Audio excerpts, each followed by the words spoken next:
दीवाने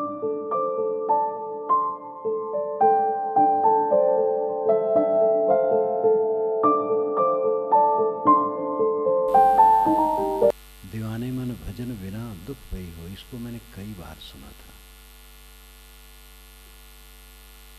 सामान्य रूप से लगता है कि ये तो बहुत साधारण बात है, कौन जानता है ऊंट होगे कि गधा होगे क्या होगे।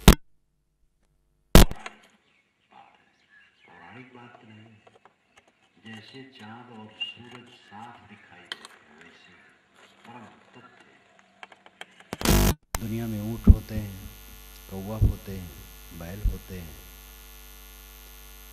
सब होते हैं। जो इसमें वर्णन है सब होते हैं। कौन होता है? हम और आप ही तो होते हैं। ये चेतन ही तो होता है। आज मनुष्य देह में बैठे हैं, अगर करनी ठीक नहीं है तो कल कौवा, गधा, कुत्ता होने में कोई आश्चर्य? ये परिवर्तन, आदमी धनपति है, सेठ है, अरबपति है, शरीर छुटा, अपने दरवाजे की कुतिया से पैदा हुआ, कोई जानता है कि नहीं पैदा हो सकता? हो सकता है। कर्म संस्कार भटका सकते हैं। इसलिए जो इसमें वर्णन है वैराग के लिए वर्णन है। दीवाने मन भजन बिना दुख भई। मन दीवाना है, पागल है, सत्य को समझना नहीं चाहता है। दीवाना क्यों है? क्योंकि आवरण है, अबोध है, समझ नहीं मैं कौन हूं,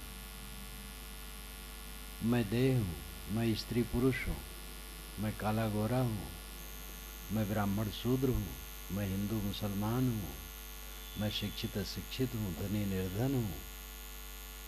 शरीर में मैं जोड़ करके फिर शरीर के नाम, गुण, कर्म, स्वभाव, उपलब्धि में अपने को जोड़ता है। ऐसी में जोड़ जोड़ करके अनेक विक्षेपों से चंचल रहता है।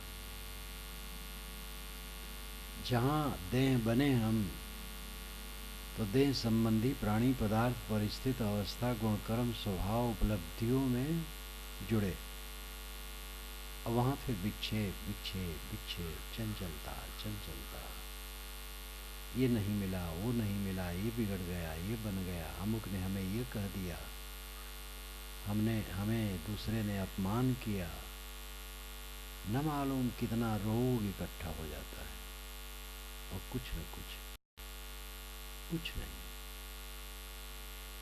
बीती हुई स्थितियों को देख करके आप समझिए, बचपन से आज तक आप कई जगह सम्मान पाए हैं और कई जगह अपमान पाए हैं, कई जगह आदर पाए हैं, कई जगह निरादर पाए हैं, कई जगह अनुकूलता पाए हैं, कई जगह प्रतिकूलता पाए हैं। आज कुछ रखा है? कुछ नहीं रखा, सब झूठ हो गया। लेकिन देहाभिमान के कारण जहाँ जहाँ अनुकूलता मिली है उसके प्रति मोह आज बना है, और जहाँ जहाँ प्रतिकूलता मिली वहाँ तब भूचाल आया। फिर खा करके उठे तो सब डकार रहे थे, मैं भी डकारा, खूब खाया। फिर खेल खत्म हो गया, सब भाग गए लड़के, मैं भी घर में गया, माता से कहा माता भूख लगी है, खाने को दो। तो उन्होंने कहा अभी खा करके डकार रहे थे, कैसे भूख लग गई? तो मैंने कहा वो तो झूठे रहा। वो बचपन का दृश्य कहाँ है? अब हम वैसे खेल नहीं खेल सकते। और भी उम्र बढ़ी, जहाँ जहाँ गए, जो जो किए, जो जो मिला, जो जो बिछड़ा, जहाँ जहाँ राग द्वेष हुआ, वो सब आज कहाँ? सब लोग सोच सकते हैं कुछ रखा? ये जीवन मेरा जो बीता है यही हमारा गुरु हो सकता है, अगर हम समझ पाए तो। इसका मतलब नहीं अन्य गुरु की आवश्यकता नहीं होगी। बिना सदगुरु के तो हमें समझाएगा कौन? लेकिन सदगुरु की इशारा से हम अपने बीते हुए जीवन की स्थितियों को गुर बना सकते हैं और उससे प्रेरणा ले सकते हैं। क्या रह जाता है? माया आती और जाती। माया क्या है? संतो आवे जाए सो माया। डॉक्टर हरि प्रसाद द्विवेदी से बातचीत होती रही काशी में, तो उन्होंने कहा कि कबीर साहब ने तो माया का बढ़िया स्वरूप बता दिया, संतो आवे जाए सो माया। हरि प्रसाद द्विवेदी कहीं भी जब बात करते थे तो कबीर जरूर आते थे। अगर वे तुलसी पर बोलने जाते थे तो बिना कबीर आए नहीं रहते थे। राम कुमार वर्मा की भी बात थी, क्योंकि कबीर में अपने ढंग से खूब रमे थे। संतो आवे जाए सो माया। माया क्या है? जो आवे और जाए, रुके ना। आने जाने का मतलब है बने बिगड़े। जो बनता है बिगड़ता है वो माया है। मूल द्रव्य न बनता है न बिगड़ता है। मूल द्रव्य दो हैं, जड़ और चेतन, प्रकृति और पुरुष। कपिल जी महाराज ने भारतीय नभ पर उग करके पुरा काल में ऐसा प्रकाश दिया था, जिन्होंने कहा था प्रकृति और पुरुष ये दो तत्व अनादि, इसका अपवाद कभी नहीं हो सकता है। एक प्रकृति है, एक पुरुष है। पुरुष नाम आत्मा, प्रकृति नाम जड़ मूल द्रव्य, मिट्टी पानी आग हवा के जो मौलिक स्वरूप है उनका समुच्चय प्रकृति है। जो मूल द्रव्य है सूक्ष्म परमाणु, वो जड़ प्रकृति है। और पुरुष आत्मा जो जानने वाला है, चेतन, चाहे स्त्री के शरीर में हो, चाहे पुरुष के शरीर में हो, चाहे नपुंसक के शरीर में हो, सबके शरीर में रहने वाला चेतन पुरुष कहलाता है। पुरुष क्यों कहलाता है? पुरुषेते पुरुषः, शरीर रूपी पुर में शयन करने के कारण से पुरुष कहलाता है। और पुरुष क्यों कहलाता है? पुर उष, पुर आगे उस जलाना। पुरुष शब्द में दो पद है, पुर और उष। पुर नाम आगे, उष नाम जलाना। आगे आगे जो ज्ञान प्रकाश करता रहे वो पुरुष है। इसलिए जीव पुरुष कहलाता है। सांख्य दर्शन में तो पुरुष ही कहा गया है। वेद में, उपनिषद में, गीता में भी पुरुष कहा गया है। ये जीव पुरुष है और जड़ प्रकृति है। ये दोनों अनादि हैं। जड़ पदार्थों से, मूल प्रकृति से जो वस्तुएं निर्मित होती हैं वो माया है। मूल जड़ द्रव्य तो दिखाई नहीं देता है। जड़ पदार्थों के परमाणु नहीं दिखाई देते हैं। वैज्ञानिक लोग सूक्ष्म दर्शक यंत्र से भी उसे आज तक नहीं देख सके और आगे भी नहीं देख सकेंगे। परमाणु बड़े सूक्ष्म होते हैं। वैज्ञानिक बताते हैं कि जल की एक बूंद में 6000 शंख परमाणु होते हैं। परमाणु अत्यंत सूक्ष्म है, वे अदृश्य है। उनके संयोग से स्थूलता आती है और उसी में निर्माण होता है। जितने निर्मित पदार्थ हैं उनको कार्य कहते हैं, कारण और कार्य। मूल द्रव्य मिट्टी पानी आग हवा के कण ये कारण हैं और इनसे निर्मित घर, घड़ा, मशीन, शरीर, पेड़ पौधे और जितनी चीजें निर्मित हैं दिखाई देती हैं, ये सब कार्य पदार्थ हैं। ये माया है, बनती ही मिटती हैं, बनती ही मिटती हैं। पानी की बुलबुले की तरह बन बिगड़ रहा है सब। इसी में हमारा मोह है, माया में मोह है। मूल द्रव्य में मोह हो ही नहीं सकता है। अपने आत्मा में मोह हो जाए तो कल्याण है, अपने आत्मा में कोई रम जाए तो कल्याण है। और जड़ मूल द्रव्य को हम देख ही नहीं सकते, उसमें मोह क्या हो गया। जड़ द्रव्यों के संयोग में जो कार्य पदार्थ बनते हैं उनमें मोह होता है, और माया है, रुकने वाली चीज नहीं, बनी और बिगड़ी, बनी और बिगड़ी।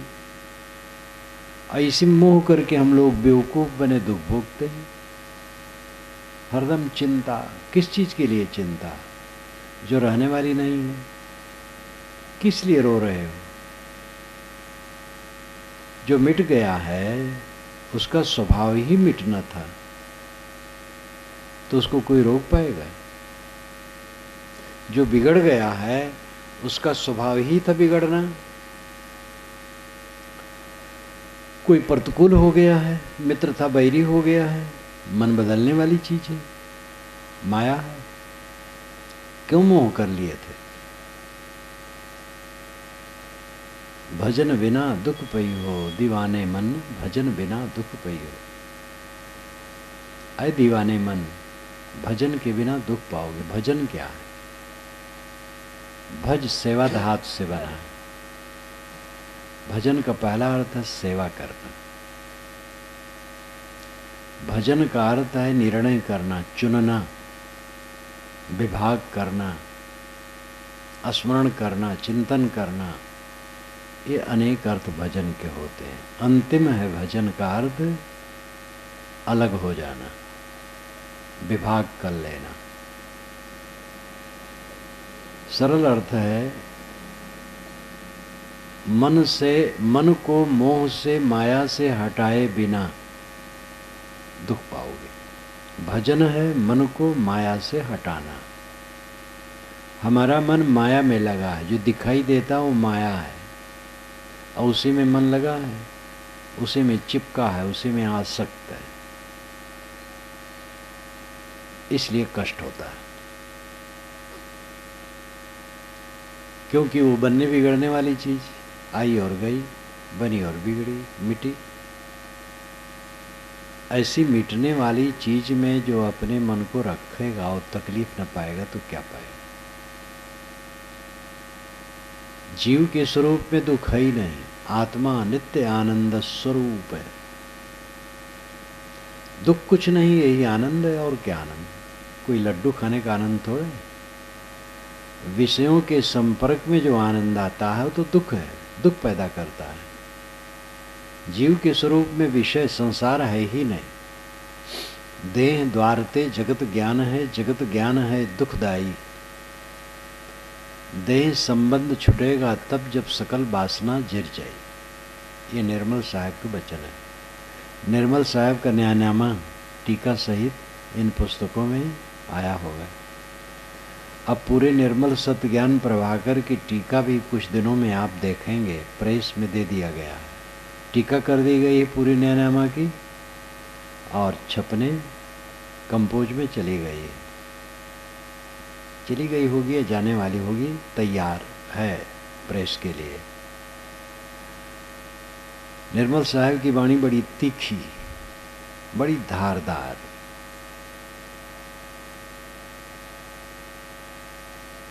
देह द्वारते जगत ज्ञान है।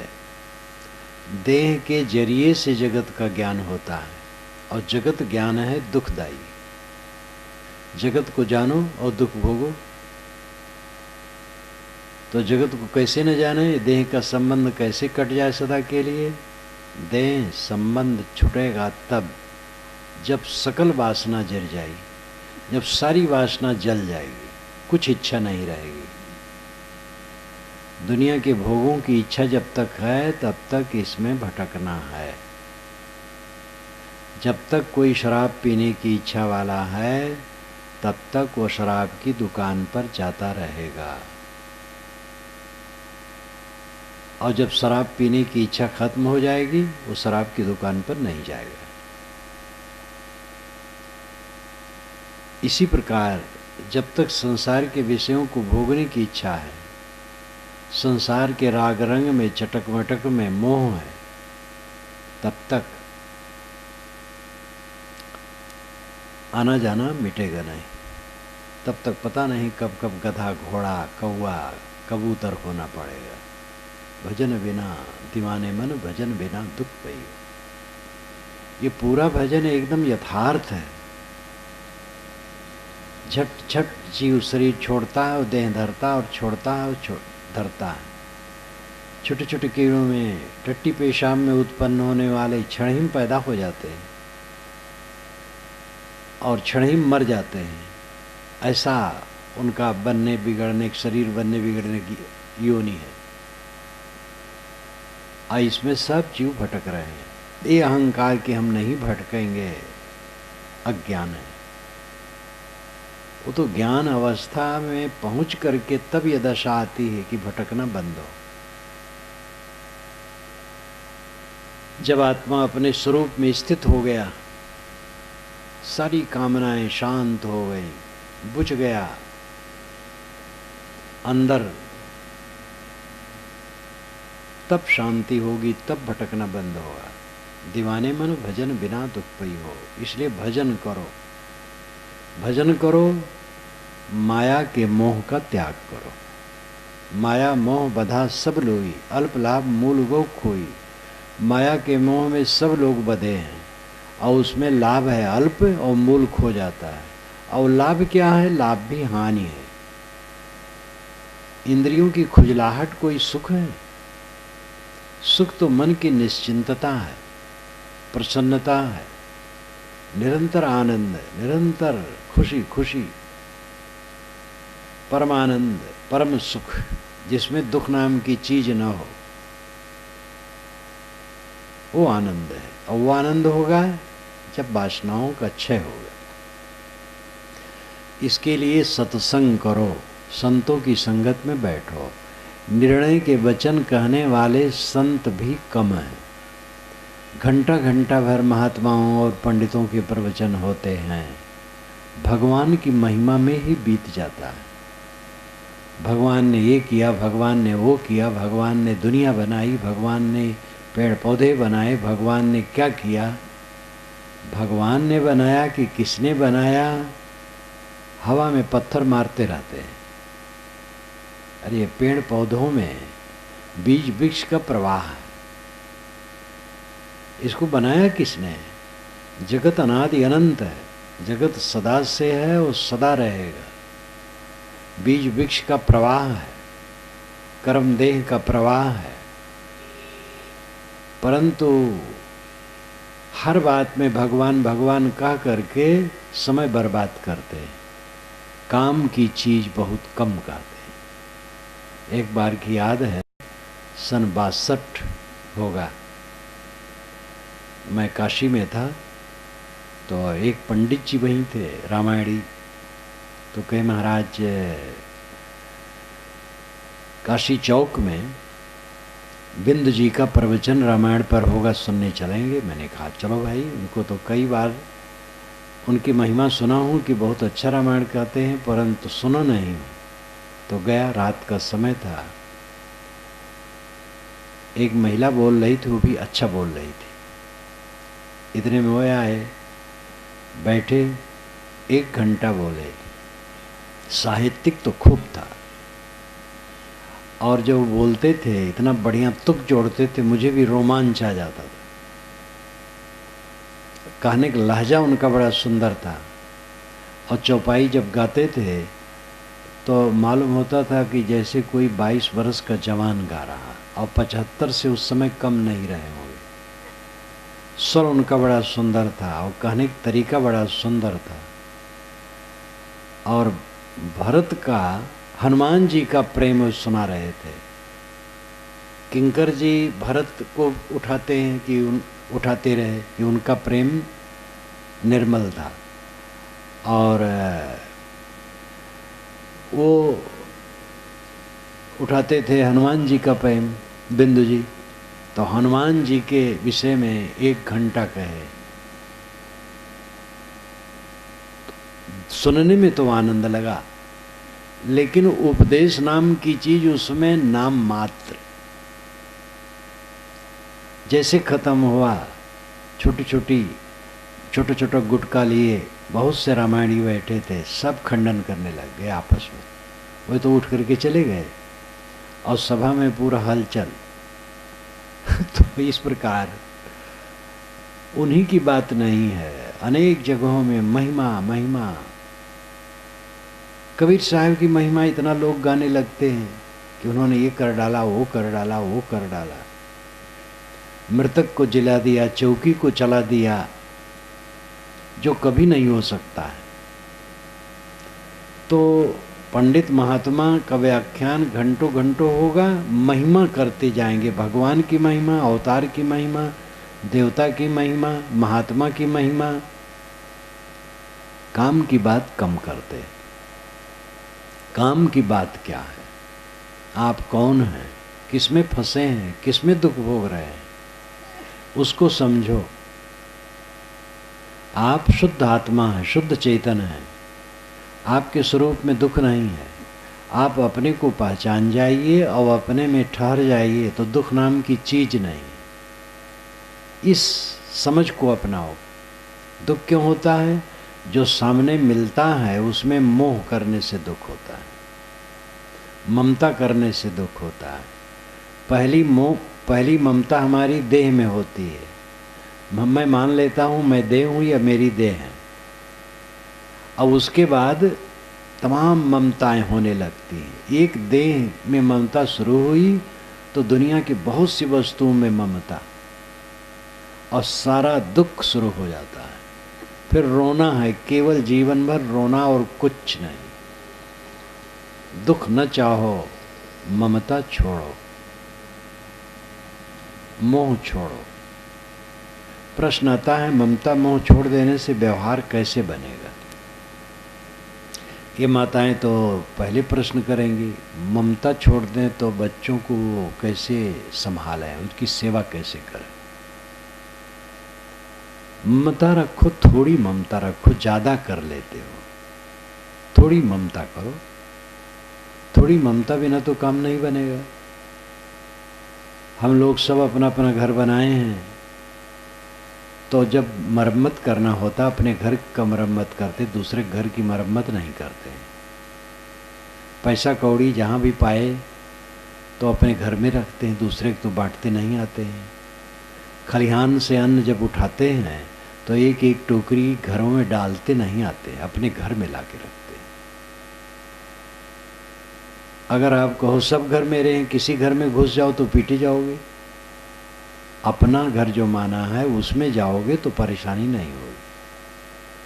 तो अपना मानना पड़ता है, अपना घर है, अपना परिवार है। महात्मा लोग भी अपनी कुटिया मानते हैं। इसलिए अपना हल्का हल्का मानो, थोड़ा थोड़ा मानो, ज़्यादा नहीं। अपना बच्चा है मानो, बहुत हल्का मानो, क्योंकि व्यवहारता अपना है, परमार्थ अपना नहीं है। व्यवहार परमार्थ। व्यवहार कहते हैं प्राणी पदार्थ परिस्थितियों का बर्ताव, परमार्थ कहते हैं सत्य, परमार्थ परम प्रयोजन सत्य। मेरा बच्चा है, व्यवहारता मेरा बच्चा है, परमार्थता नहीं। सत्य में मेरा बच्चा नहीं है। सत्य वह है जो कभी छूटे ना, और छूट जाता है तो सत्य कहाँ है? मेरा बच्चा है, व्यवहारता है। मेरा शिष्य है, व्यवहारता है। मेरा गुरु है, व्यवहारता है। मेरा भाई है, गुरु भाई है, या समधी लमधी जितना जोड़ लो, व्यवहारता है। मेरी लंगोटी है, साधु को भी कहना पड़ता है। मेरा माने बिना व्यवहार चल ही नहीं सकता है। हल्का हल्का मेरा मानो, ज़्यादा ना मानो। ज़्यादा मान लेते इसलिए तकलीफ होती। जैसे खाए बिना नहीं चल सकता है, लेकिन ज़्यादा खा लेते इसलिए तकलीफ होती। बिना खाए मरने वाले कम हैं और ज़्यादा खा खा के मरने वाले ज़्यादा। कम से कम आज के ज़माने में तो खाना सबको मिलता है। अंग्रेज गवर्नमेंट के ज़माने में तकलीफ थी। भारत का पतन तुर्कों के हमला के बाद से शुरू हुआ है। तुर्कों के हमला के पूर्व भारत बहुत खुशहाल था।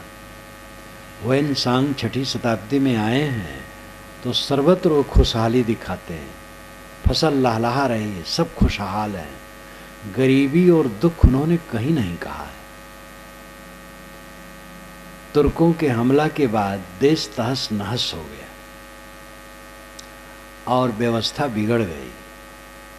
यद्यपि वैसे भी तुर्क भी बादशाह, मुसलमान बादशाह भी हुए हैं जो बड़े दयालु थे, कम हुए हैं, ज़्यादा तो लूट खसोट मारपीट करने वाले हुए हैं। और उसी के बाद अंग्रेज आए, उन्होंने कुछ व्यवस्था दी, लेकिन वही भी यहाँ से शोषण करके इंग्लैंड ले जाते थे। अंग्रेज गवर्नमेंट के ज़माने का अनुभव मुझे है, या जो लोग जीवित हैं उनको अनुभव होगा कि भादों में कुछ घरों में भूखमरी पड़ती थी और माघ में भी परेशानी होती थी। आज के ज़माने में लोगों का पेट भर रहा है, भोजन न मिलने के कारण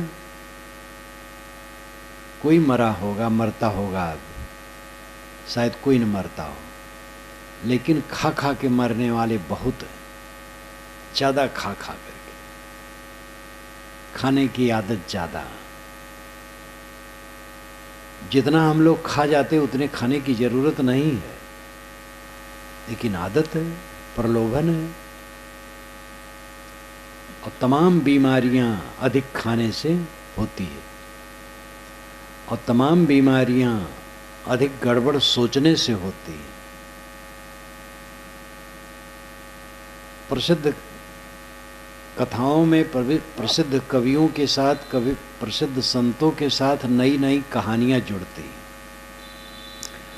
रामायण कथा बहुत प्रसिद्ध और प्रिय हुई, इसलिए उसके साथ भी बहुत कहानियां जुड़ी।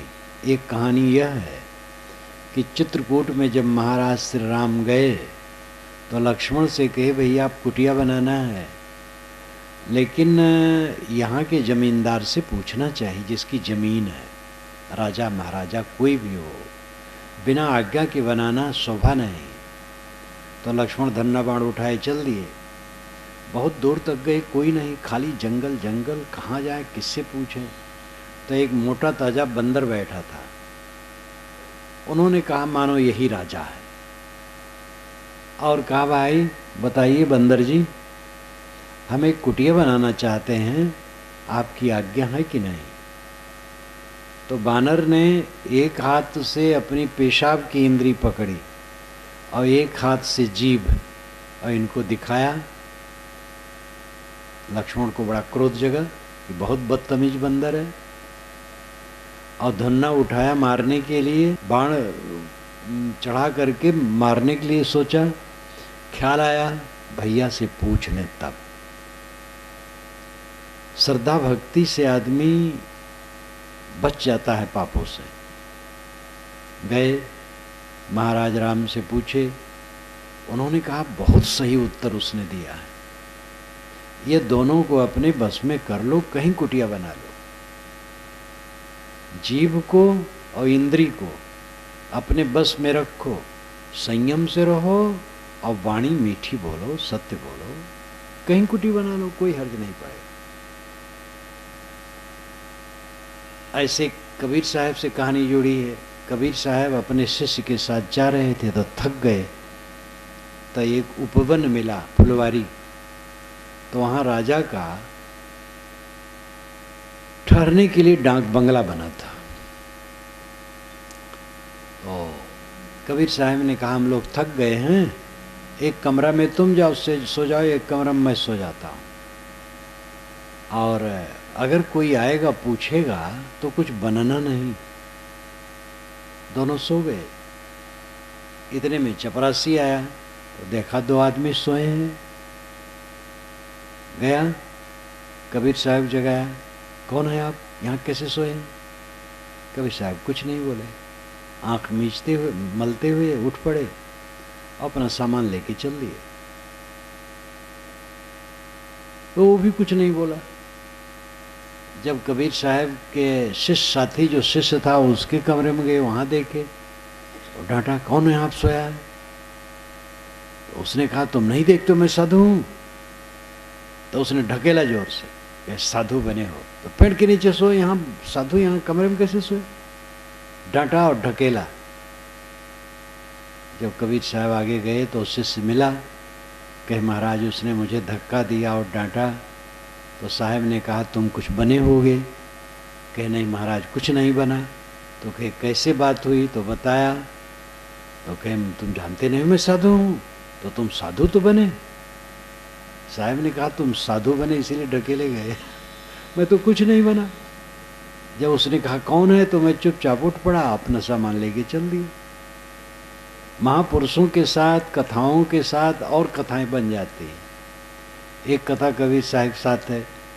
कबीर साहब बहुत बूढ़े थे, 119 वर्ष 7 महीने 25 दिन रह करके उन्होंने शरीर छोड़ा है। बहुत बूढ़े थे, 100 से ऊपर। तो एक आदमी नौजवान वो कबीर साहब शिष्य होने के लिए गया। तो कुटिया के पहले मेड़ पर जा रहा था तो एक बूढ़ा बैठा था। तो कहा अरे बूढ़े बाबा अकल नहीं है, तुम रास्ते में बैठे हो, हट के बैठो। तो बूढ़ा थोड़ा खिसका लेकिन वहीं बैठा रहा। तो उसने उस बूढ़े के सिर में हाथ से एक ठोकर मारते हुए कहा बूढ़े हो गए हो, अकल नहीं है, रास्ते में बैठे हो। चला गया, कुटिया पहुंचा। संतों से कहा कि महाराज मैं साहब की शरण आया हूँ, उनका शिष्य बनना चाहता हूँ। तो उन्होंने कहा रुको अभी आएंगे साहब। कहे कहाँ हैं? कहे वो घूमने गए हैं। कहे किधर घूमने गए हैं? कहे जिधर से तुम आ रहे हो इसी तरफ तो गए हैं। तो कहा महाराज हम बहुत बेताब हैं उनके दर्शन के लिए, अभी हमें दिखाओ कौन है। तो एक साधु चला गया तो कहा देखो मेड़ पर बैठे हैं आप। तो उसके पैर के नीचे की जमीन सरकी कि जिनकी मैं शरण में आया हूं उन्हीं को मैंने ठोकर मारा। वही बैठे थे, कबीर साहब थे। पहुंचा, उनके चरणों में गिर पड़ा। कहा महाराज मैं बड़ी गलती की मैंने की और मैं आपके सिर में ठोकर मारा और डांटा। कबीर साहब ने कहा भाई मिट्टी का बर्तन लोग खरीदते हैं तो ठोकर मार के देख लेते हैं, फूटा तो नहीं है। और तुम गुरु करने आए तो ठोकर मारे क्या हर्ज है? तो ये सब कहानियां बड़े पुरुषों के साथ जुड़ जाती हैं। अपने मन को, वाणी को, अहंकार को संभालो, कहीं भी सुखी रहोगे।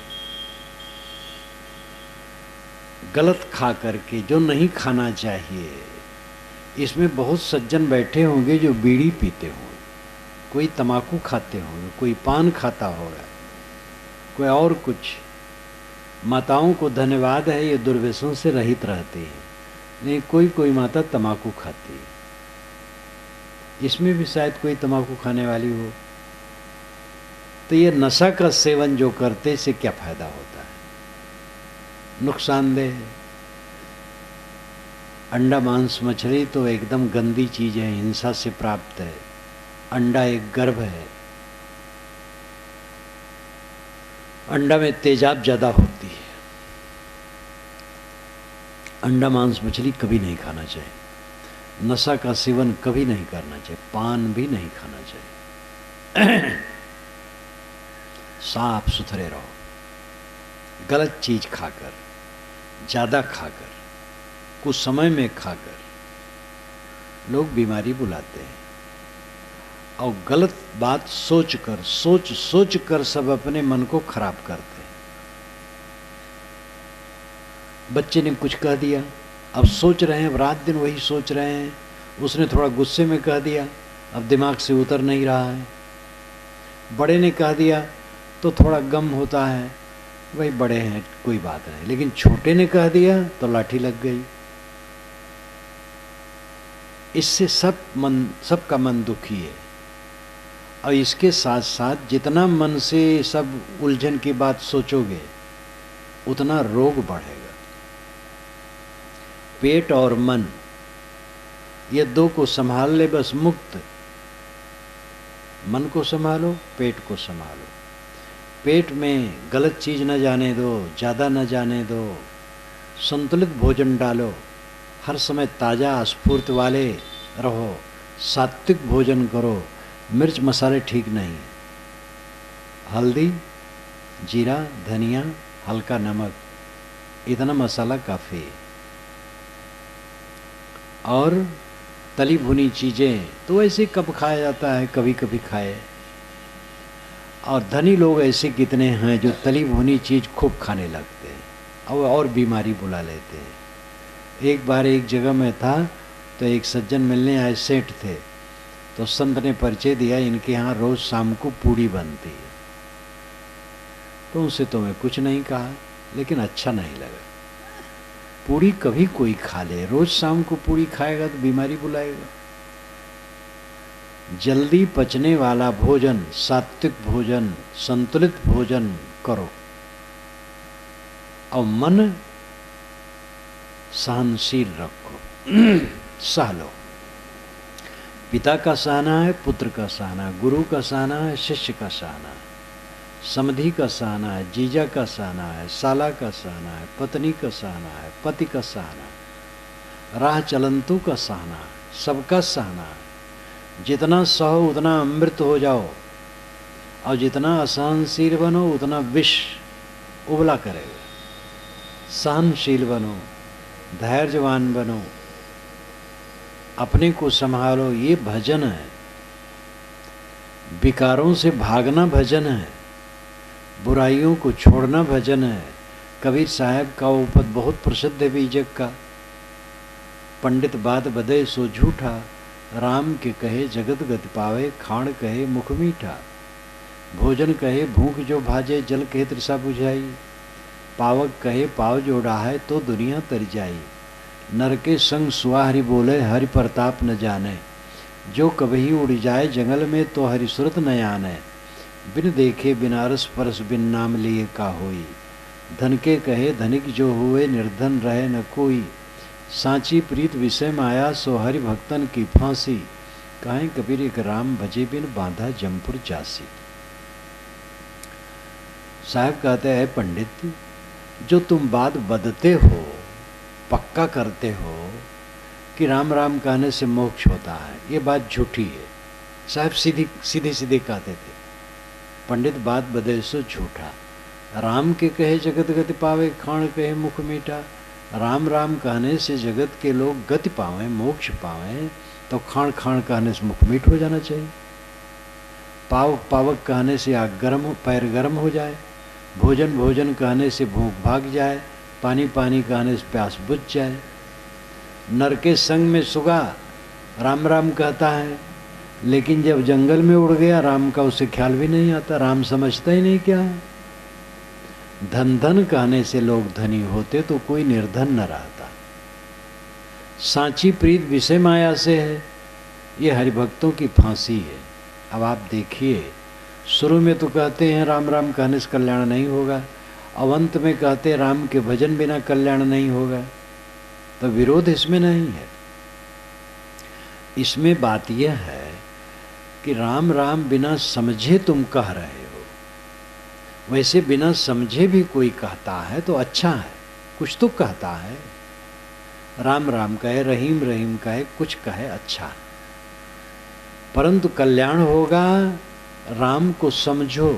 बीजक में साहब बारंबार समझने कहते हैं, राम नाम जाने बिना भव बूढ़ मुआ संसार, राम नाम निज जान के छाड़ देव वस्तु खोट। वो जानने के बारंबार कहते हैं। मानना तो ठीक है, मेरा माने काम न चलेगा, लेकिन जान के मानो। हाँ, साधारण आदमी पहले मान ले तब जाने, लेकिन जाने तो मान लिया और जाना कभी नहीं, तो मानना भर रहोगे। वही सोडरमल की कहानी, सोडरमल की कहानी आप लोग सुने होंगे। एक राजसभा में सब रो रहे थे, तो महात्मा पहुंचे तो कहे आप लोग क्यों रो रहे हैं? कहे सोडरमल मर गया। तो कहे सोडरमल कौन था?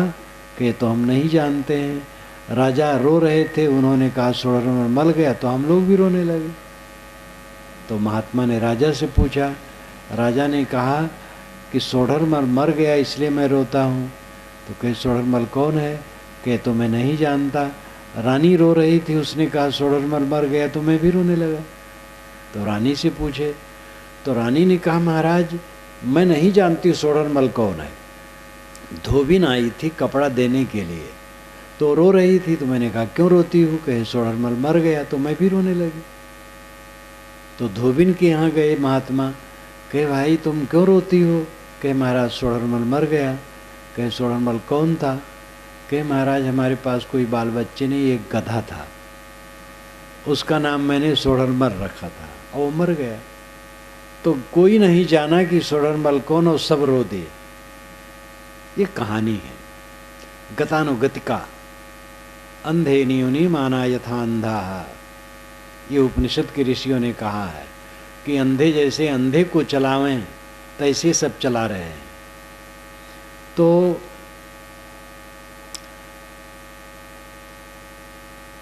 राम तत्व, नाम और राम में फर्क है। नाम राम नाम और राम पदार्थ, पद और पदार्थ पर विचार करो। जैसे घट, ये पद है, और कंब ग्रीवादिवान वस्तु जिसमें पानी भरा जाता है वो अलग है। अब घट घट घड़ा घड़ा घड़ा घड़ा हम कहें तो घड़ा वहाँ थोड़े उपस्थित होगा। घट या घड़ा शब्द उसका परिचायक है, बस घड़ा चाहिए जिसमें हम पानी भरें। पानी पानी का है तो पानी पद है, पदार्थ नहीं है। पदार्थ है जो शीतल शीतल है, द्रव द्रव है, जो कुआं में है, नदी में है, तालाब में है, घड़ा में है, वो पानी द्रव्य है, पदार्थ है। और पा आ न ई दो वर्ण और दो मात्रा मिलकर के जो पानी पद बना है वो पद मात्र है, पदार्थ नहीं है। ऐसे राम, राम र आ म, ये दो वर्ण और एक मात्रा मिलकर के राम पद है। पदार्थ इसका क्या है? पदार्थ का पता ही नहीं है। राम राम कहते जिंदगी बीत गई, राम न मिला, जबकि राम ही बोल रहा है, राम ही रट रहा है। राम जो रमे, सब घट मेरा साइया सुनी सेज न कोय, सब घट में जो रम रहा है वही राम है। उपासना की दृष्टि से राम शब्द पुराना नहीं है, ये केवल 1000 वर्षों से, 1200 वर्षों से। वैदिक साहित्य में कहीं भी राम शब्द उपासनी नहीं है। ऋग्वेद में एक राम है, असुर राम। पृथ्वेन दोसीम असुर राम, धनवान राजा हैं, ये ऋग्वेद में आता। मैंने रामायण रास में लिखा है और जगह जगह लिखा है। ऐत्रेय ब्राह्मण में मार्गवेय ब्राह्मण हैं जो कि कर्मकांडी। कभी कभी किसी का नाम राम होता था, लेकिन राम उपासनी पुरा काल में या वैदिक साहित्य में कहीं नहीं रहा। वाल्मीकि रामायण में भी राम उपासनी नहीं है। पूरी वाल्मीकि रामायण में कहीं नहीं लिखा है कि राम नाम जपो और राम नाम जपने से कल्याण होगा। ये पीछे से इसकी कल्पना हुई है। अध्यात्म रामायण 13वीं शताब्दी में बनी, गोस्वामी जी ने वहीं से सामग्री ली और रामचरितमानस को संपन्न किया। और इतने नहीं, दक्षिणी भारत में वैष्णव संत हुए, फिर पीछे रामानंद स्वामी हुए। तो इस प्रकार राम के प्रति भक्ति 1000 वर्षों से प्रचलित है, उसके पहले नहीं। 1000 वर्ष के पूर्व की राम की मूर्तियां कहीं नहीं मिलती। ह्वेनसांग आए हैं जब, तो मेरी एक पुस्तक है, मेरी और ह्वेनसांग की डायरी, तो ह्वेनसांग की डायरी मुझे मिल गई, तो उसके आधार पर मैंने अपनी डायरी लिख ली। इतिहास में तो ह्वेनसांग थोड़ा पढ़ाए जाते हैं, लेकिन मेरी पुस्तक से आप उनकी पूरी डायरी पढ़ सकते हैं। तो वह जगह जगह शिव की मूर्ति पाए हैं, वसुदेव के पुत्र वासुदेव, वासुदेव की मूर्ति और शिव की मूर्ति, बुद्ध की मूर्ति, महावीर की मूर्ति पाए हैं, राम की मूर्ति कहीं नहीं पाए हैं। रामानंद स्वामी के परंपरा में पैदा हुए भगवताचार्य स्वामी, जो अभी 25-30 वर्ष हुआ है मरे, वह स्वयं कहते हैं कि मैं जहाँ जाता हूँ, बहुत बड़े बड़े विद्वान थे, अरबी, फारसी, संस्कृत, इंग्लिश, अनेक भाषाओं के विद्वान थे। तो कहते रहे मैं कहीं भी जाता हूँ तो पता लगाता हूँ कि राम की मूर्ति पुरानी मिले, लेकिन 1000 वर्ष से पुरानी कहीं नहीं मिलती। तो राम शब्द उपासनीय रूप में 1000 वर्षों से प्रचलित है। तब तक कबीर साहब के ज़माने में खूब प्रचलित था। कबीर साहब को हुए तो भी 600 वर्ष हुए हैं। इसलिए राम शब्द उन्होंने लिया। हरि शब्द भी वेदों में उपासनीय नहीं है। हरि का अर्थ है अश्व, सूर्य की किरणों को हरि कहा गया है। वेद क्या कहते हैं इसमें मैंने लिखा है जगह जगह। वाल्मीकि रामायण में हरि का अर्थ वानर, हरि का अर्थ विष्णु और हरि का अर्थ परमात्मा, आत्मा। ये सब आज से 1500 वर्ष पूर्व से प्रचलित है। राम शब्द उपासनीय 1000 वर्ष से प्रचलित है, हरि शब्द 1500 वर्ष से प्रचलित है। कबीर साहब ने इन सभी शब्दों को लिया। कबीर साहब उदार थे, वो तो अल्लाह राम भी कहते हैं। अल्लाह राम जियो तेरी नाई, भाई रे दुई जगदीश कहाँ ते आया, कहो कोने बोर आया। उनका उद्देश्य ही है समन्वय करना, एकता करना। जल, पानी, आब, वाटर शब्द का भेद है। हमारे पूर्वज पानी कभी नहीं पीते थे।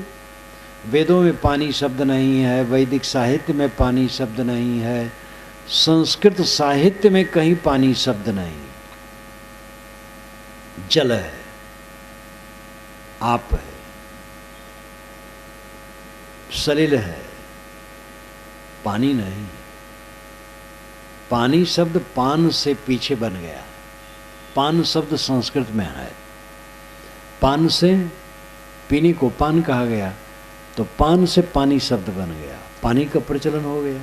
अब भारत में पानी शब्द इतना सरल है हर जगह। तो शब्द बनते हैं समय समय से और बदल भी जाते हैं, लेकिन वस्तु जो सत्य है वो सब समय रहती है। जो आत्मसत्ता है वो नित्य है। उसको राम, रहीम, हरि सब कुछ कहा गया। यास्क मुनि ने निरुक्त में लिखा है, कई वेदों के अर्थ, वेद मंत्रों के अर्थ को कहा है कि अध्यात्मवादी ये अर्थ मानते हैं।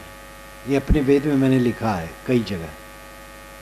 तो वो अध्यात्मवादी जो ईसा से 3000 वर्ष पूर्व हुए हैं, उनका उदाहरण वो देते हैं। स्वयं यास्क मुनि ईसा से 800 वर्ष पहले थे, आज से 3000 वर्ष पूर्व। अब आज से 2800 वर्ष पूर्व यास्क मुनि हुए हैं।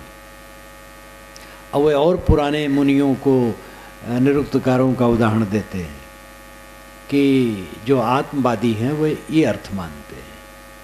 तो आत्मवादियों का जो अर्थ है वो बिल्कुल हम लोगों सरीका है। एक बात पर ध्यान दीजिए, विश्वासवाद और विवेकवाद ये दो मार्ग सदा से रहा है।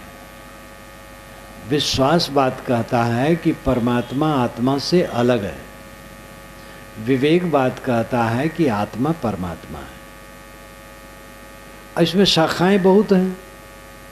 आत्मवाद में भी अनेक शाखाएं हैं और परमात्मवाद में भी अनेक शाखाएं हैं, लेकिन दो मुख्य शाखा है।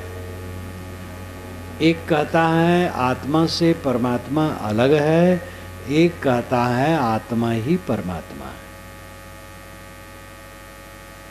तो ये बात वेद युग से पुरा काल में भी रही है और आज भी है, आगे भी रहेंगे। इसका विकास आर्य परंपरा में खूब हुआ। वेद में तो प्रार्थनाएं खूब भरी हैं, प्राकृतिक शक्तियों को देवी देवता मानकर, लेकिन उपनिषदों में आत्मा के विषय में जोर आया। वेदों में भी थोड़ा थोड़ा है आत्मा पर, उपनिषदों में आत्मा पर जोर आया। अहम ब्रह्मास्मि कहा गया, मैं ब्रह्म हूं, तत्तमस्, तू ब्रह्म है। और याज्ञवल्क्य ने तो बृहदारण्यकोपनिषद में यहाँ तक कहा कि जो कहता है देव अलग है मैं अलग हूं, देवताओं का पशु है। देवता नहीं चाहते हैं कि कोई ये समझ ले कि मैं ब्रह्म हूं, क्योंकि उनकी सेवा कौन करेगा, मजाक उन्होंने उड़ाया है। सत्यव्रत सिद्धांतालंकार ने अपने भाष्य में उपनिषद के कहा है कि ऋषि देवताओं का परिहास करते हैं। तो ये दो विचार सब समय रहे, आत्मा से अलग परमात्मा है और उसकी उपासना करके उसके निकट पहुंच करके आनंद प्राप्त करना है। विवेकवादी कहते हैं परमात्मा के निकट कैसे पहुंचोगे? अगर परमात्मा मन वाणी से परे है तो कैसे पहुंचोगे? मन वाणी आपके आधार है, मन वाणी इंद्रियां, और मन वाणी इंद्रिय से जो प्रतीत हो प्राप्त होता है वो विषय है, तो परमात्मा के पास कैसे पहुंचोगे? इसलिए मन वाणी से जो परे है वो आत्मा ही है, वो तुम खुद हो। बस मन वाणी को शांत कर दो, अपने आप। कठोपनिषद में कहा गया यदा पंचावतिष्ठन्ते ज्ञानानि मनसा सह बुद्धिश्चाना विचेष्टत तामाहु परमाम गतिम। जब 5 ज्ञानेंद्रिय मन और बुद्धि शांत हो गए, ये परम गति है। यहाँ कुछ पाने के नहीं कहा गया। इंद्रियां शांत हो गई, बुद्धि शांत हो गई, मन शांत हो गया, बस परम गति है, कुछ पाना नहीं है। पाया जाता है दुनिया की चीजें और छूट जाती हैं। संतो आवे जाए सुमाया, पाने के ख्वाब खत्म कर दो, पाना कुछ नहीं है। आज तक जो कुछ पाए हो उसका विसर्जन कर दो, त्याग दो, अस्वीकार दो मन से, स्वयं शेष रह जाओ। ये परमात्मा की प्राप्ति है। परमात्मा आत्मा है, पाना नहीं है। सब खो दो तो अपने आप रह जाओगे, सब अस्वीकार दो तो अपने आप रह जाओगे।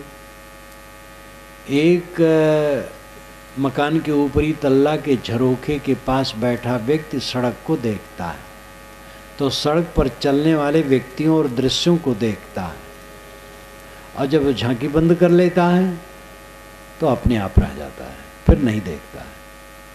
ये शरीर के झरोखे से हम दुनिया को देखते हैं। शरीर के झरोखे को बंद कर दो, अपने आप रह गए। ये मन, ये इंद्रियों से हम संसार जानते हैं। इसी को शरद कुमार ने नारद को समझाते हुए छांदोग्य उपनिषद में कहा है, यत्र नानद पश्यत नानद शृणोत नानद विजानात स भूमा। जब दूसरे को नहीं देखता, दूसरे को नहीं सुनता, दूसरे को नहीं जानता, ये भूमा की स्थिति है, परम स्थित है, परमात्म स्थित है।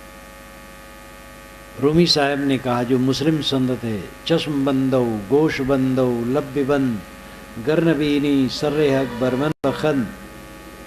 आँखों को बंद कर लो, कानों को बंद कर लो, ओंठों को बंद कर लो, इतने पर भी सत्य के दर्शन न हो तो मेरा मजाक उड़ाना।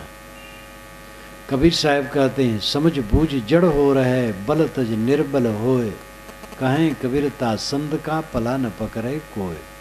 पहले समझ बूझ ले, फिर जड़ हो जाए, अनाड़ी बन जाए, और बल तज निर्बल होए, बल छोड़ करके निर्बल अहंकार शून्य हो जाए। ऐसे संत का कोई पल्ला नहीं पकड़ सकता है। अहंकार शून्य अवस्था वो है। एक मुर्दा लेट पड़ा था, एक मस्तराम लेटे थे, तो मस्तराम ने मुर्दे से कहा, मस्तराम मुर्दे से पूछे, मुर्दा कुछ बतलाओगे? मुर्दा में से मुर्दा बोला, मर जाओ सुख पाओगे। मस्तराम ने मुर्दे से कहा, है मुर्दाराम कुछ बताओगे मुझे? कहे जरूर बताऊंगा। कहे बताओ। तो कहे मर जाओ सुख पाओगे। मैं मर गया, झंझट खत्म, तुम भी मर जाओ। जब शरीर छूट जाएगा तो कौन सी तकलीफ रहेगी? शरीर है बस, हाय हाय हाय हाय मचा है, ये घटा है, वो घटा है, ये नहीं मिला, हमारा ये अपमान हो गया है, फलाने ने हमें कट कह दिया है, फलाने ने तिरस्कार किया है। बेकार की बात, सपने की बात, इसमें हाय हाय हो रहा है। मर जाओ, खत्म मामला, दुख खत्म। तो यहाँ जहर खाने की बात नहीं है। मर जाओ मतलब मन को मार दो। आप घर में गए, आपकी पत्नी ने कुछ कड़ा कह दिया, आप डबल कड़ा कह दिए, बस ज्वाला जल गई। और उसने खड़ा कहा है, आप चुप रह गए, बस मर गए, दुख नहीं, शांत। मर जाने का मतलब है मन को मार लेना। अपने मन को मारो, मन को मारो, वासना को मारो, आत्म शांति लो, परमात्मा मिल गया। परमात्मा कहीं मिलता है? क्योंकि छुटा हो तो मिले, खोया हो तो मिले। जो कभी खोया नहीं, मिलने की क्या बात है, वो नित्य प्राप्त है। हमारा मन बहिर्मुख है, इसलिए हम प्रपंच को देखते हैं। बहिर्मुख से लौट करके अंतर्मुख हो जाएं, बस परमात्मा अंदर में अपने आप विद्यमान। सबके अंदर में जो ज्ञान ज्योति जलती वो परमात्मा है। इन बातों पर मनन करें, चिंतन करें, आत्मकल्याण करें। मैं अपनी वाणी को विराम देता हूँ।